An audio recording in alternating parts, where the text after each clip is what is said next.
Hi friends, నేను ఇప్పుడు నా స్టైల్లో తలకాయ కర్రీ చేస్తున్నాను. తలకాయ శుభ్రంగా క్లీన్ చేసుకొని ఒక 4-5 టైమ్స్ వాష్ చేసి పక్కన పెట్టుకున్నాను. కర్రీ చేయడానికి ఇప్పుడు ప్రిపేర్ చేస్తా. కుక్కర్లో పెట్టట్లేదు, గిన్నెలోనే పెడుతున్నా. గిన్నె పెట్టుకున్నాను. ఆయిల్ పోసుకోవాలి.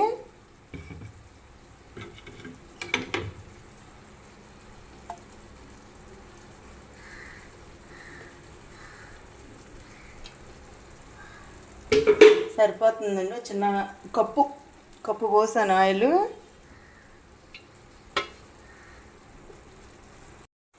Oil heat ఎక్కిపోయిందండి. ఇప్పుడు ఆనియన్స్, 2 ఆనియన్స్, ఒక 5-6 పచ్చిమిర్చి ఇలా కట్ చేసి పెట్టుకున్నా, 2 టమాటాలు. ఇది ఫ్రైకి వచ్చి మెదడు ఫ్రైకి అనమాట ఈ ఆనియన్. ఇప్పుడు ఆయిల్ కాగిపోయింది, ఆనియన్స్ వేసేస్తా.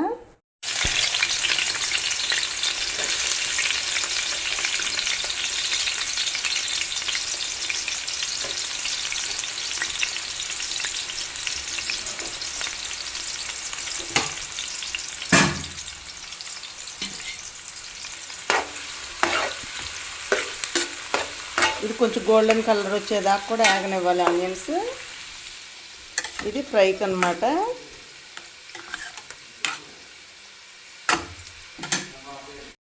ఆనియన్స్ ఇలా వేగితే కలర్ చేంజ్ చేసేసాలండి. ఇప్పుడు ఈ తలమాసం అంతా అందులోకి వేసేసుకోవాలి.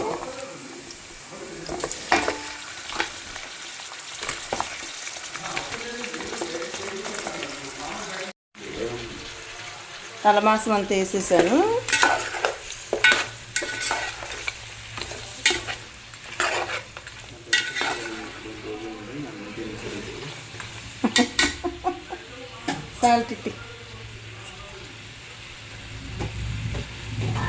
సాల్ట్ వేసుకోవాలండి. ఇప్పుడు పెద్ద స్పూన్తో స్పూనున్నర వేస్తున్నాను. సాలిపోతే మళ్ళీ వేసుకోవచ్చు, ఎందుకంటే తలమాసంలో అనేది కొంచెం సాల్ట్ ఉంటుంది. చూసి వేసుకోవచ్చు మళ్ళీ కావాలంటే. దీనికి కూడా వాటర్ బాగా ఇంకిపోవాలన్నమాట, ఇందులో వచ్చే వాటర్ అంతా.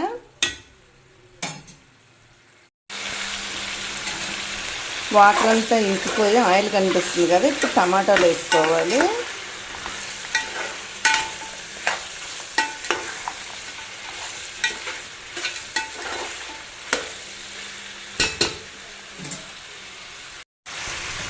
టమాటాలు వేస్తానండి. ఏదైనా కూడా మనం ముందు బాగా యాగనిచ్చుకోవాలి ఆయిల్లోని మాసం. టమాటాలు వేసాను. ఈ టమాటాలు కూడా కొంచెం గ్రేవీ అయ్యేదాకా కుక్ అవనివ్వాలి.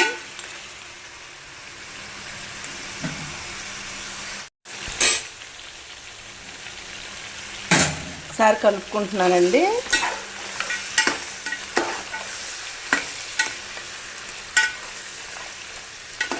ఈ టైంలో అల్లం వెల్లుల్లి పేస్ట్ వేయాలి.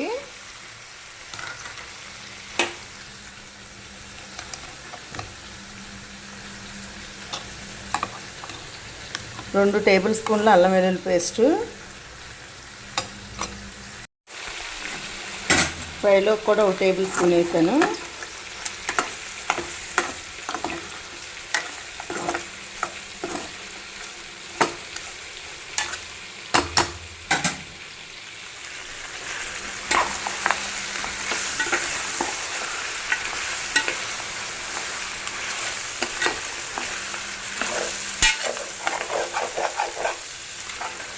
కొంచెం స్టవ్ మీడియంలో పెడుతున్నా. స్టవ్ మీడియంలో పెట్టుకొని ఇప్పుడు పసుపు, కారం వేసుకోవాలి. పసుపు 1/2 టేబుల్ స్పూను,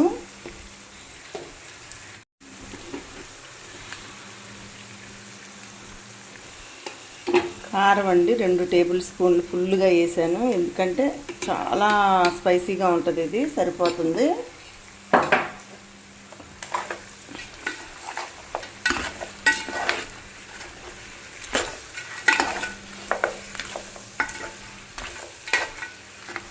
కొంచెం కారం స్మెల్ పోయేదాకా కూడా మగ్గనిచ్చుకోవాలి. కొంచెం వాటర్ పోయాలండి, ఎందుకంటే కొంచెం కుక్ అవ్వాలి. 1 గ్లాస్ వాటర్ పోసాను. అంటే మా బాబు ఇగురులాగే చేయమా పులుసు వద్దు అన్నాడు, దాని మూలన అనమాట. లేకపోతే చాలా ఎక్కువ పోసుకోవాలి వాటరు.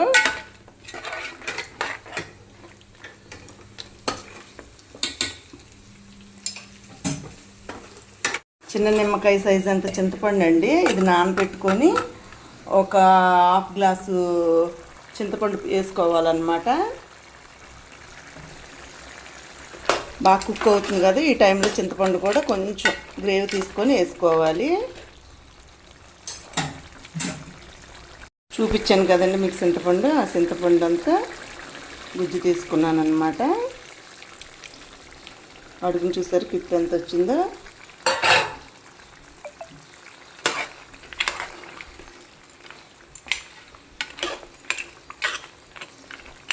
మూత పెట్టుకొని ఒక్క 15 మినిట్స్ అన్నా కుక్ అవనివ్వాలి. అది మీడియంలో పెట్టుకోవాలి స్టవ్. ఎలా కుక్ అవుతుందో చూసుకోవాలండి మధ్య మధ్యలో.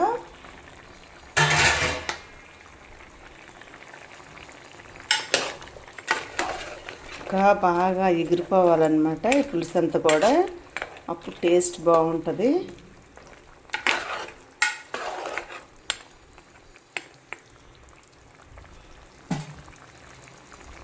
ఇంకా 20 మినిట్స్ కుక్ అవనివ్వాలండి. అంటే మీడియంలో పెట్టుకొని, హైలో పెట్టకూడదు.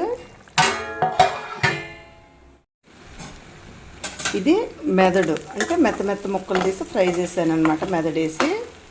ఇది కూడా చాలా టేస్టీగా ఉంటుంది. ఆల్రెడీ ఒకసారి వీడియో వండటం పెట్టాను. ప్రాసెస్ అంతేనండి దీనికి.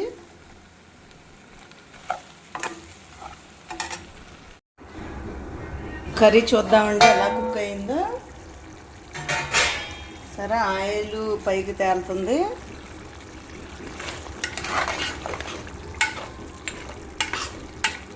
ఈ టైంలో మనం ధనియాల పౌడరు, గరం మసాలా వేసుకోవాలన్నమాట. జీరా పౌడర్ అండి 1/2 టేబుల్ స్పూను. ఇది ఏపి పొడుం చేసి పెట్టుకున్నదన్నమాట. అలాగే ధనియాల పౌడరు 1 టేబుల్ స్పూన్, ధనియాల పొడి, గరం మసాలా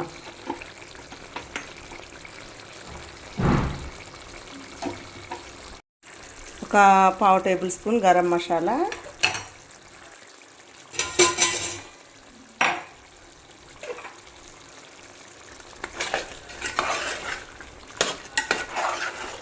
బాగా కుక్ అవనిచ్చాం కదా, సరిపోతుంది. కుక్కర్లో పెట్టలేదండి, కుక్కర్లో కూడా పెట్టుకోవచ్చు. ఎందుకో నాకు అంతగా ఇష్టం ఉండదు కుక్కర్లో పెడితే.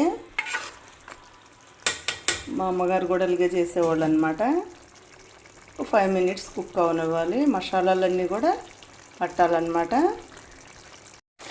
చాలండి, 5 మినిట్స్ కుక్ అయింది. కొంచెం ఆ గ్రేవీ ఉంటే రైస్లో కలుపుకోవడానికి బాగుంటుంది కదా. కొత్తిమీర, కరివేపాకు అన్నమాట.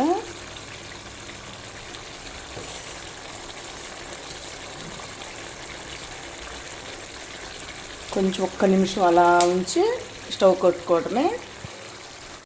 కర్రీ అయితే రెడీ అయిపోయిందండి. ఇంతే, స్టవ్ ఆపేసి దింపేసాను అనమాట. చాలా సింపుల్ ప్రాసెస్. అలాగే నా వీడియోస్ అని చూసి లైక్ కొట్టి, షేర్ చేసి, సబ్స్క్రైబర్ చేసి నన్ను సపోర్ట్ చేయండి. థ్యాంక్ యూ అండి.